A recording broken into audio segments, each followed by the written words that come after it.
ready guys, 10 seconds to go. 5.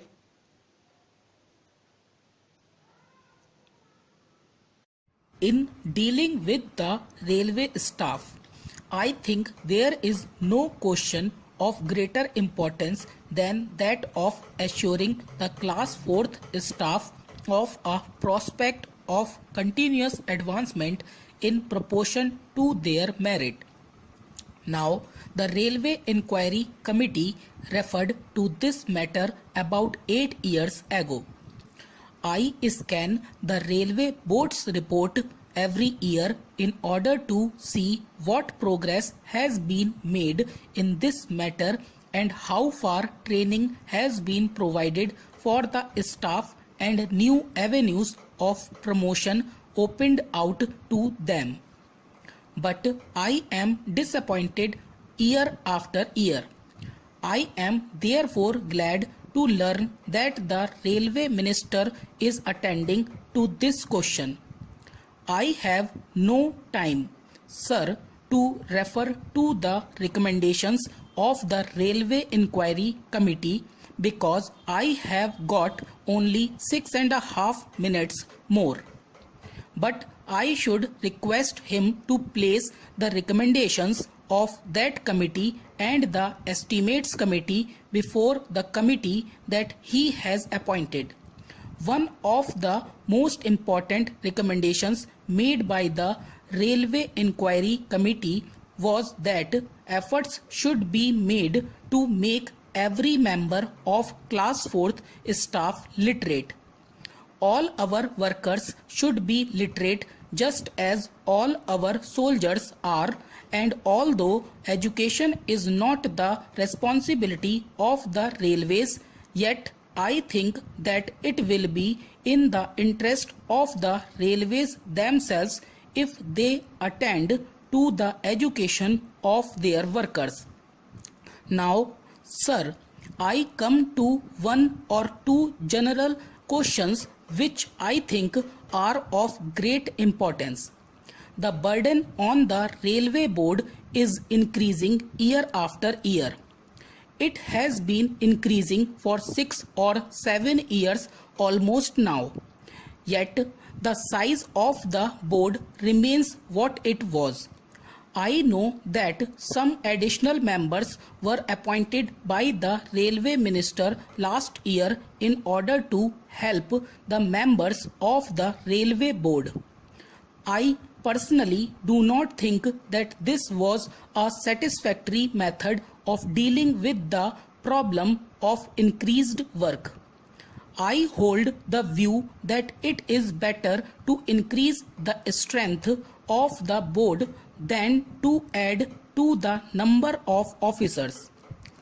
I should, however, like to know how far this experiment has succeeded. The Railway Minister has not said a word about it in his budget speech, although it is a matter of great importance. I should also like to know what the status of these additional members will be in the setup of the railways. Another question to which I would like to refer is that of decentralization. I referred to this question last year also, but I do not think the Railway Ministry has paid the slightest attention to this question. Railway plans throw a heavy amount of work on every officer or member of the Railway Board down to the divisional superintendent and the officers under him. Is it not necessary, therefore, to do two things? The first point that I would like to refer to is the need for seeing whether there is any work done now by the Railway Board that can be transferred to the general managers. Can we throw greater responsibility on the general managers, allowing them to decide certain questions, even some important questions, instead of concentrating everything in the hands of the railway board. The policy of centralization may be necessary in certain respects, but I do not think that the extent to which it has been followed has been conducive to efficiency or to the development of the initiative of the general managers and the officers under them. The other question is this: is everything done now necessary? Or is there some work that is done at present that has been rendered unnecessary by the march of events? This clearly calls for a job analysis, and I think that the sooner this question is attended to, the better. Lastly, we should also see whether the quantum of work that a responsible officer has to deal with is such as he can cope with efficiently.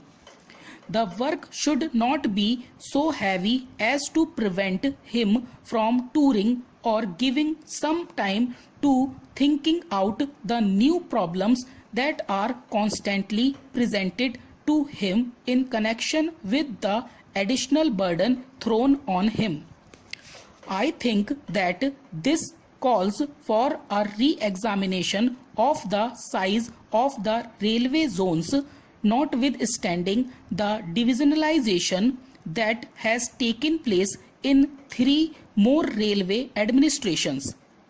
There is a limit to the work that can be done even under a divisionalized administration, and I think it will be wise of the Railway Ministry and the Railway Board to look into this matter while they have time to do things right. If they wait for 5 years, things may come down with a crash, and it may not be easy for them to maintain the old efficiency, let alone further improvement. This question, so far as I know, has received no attention from government. The importance of giving the officers at the present time for touring, for developing personal contacts and giving personal supervision and guidance has not been adequately examined so far.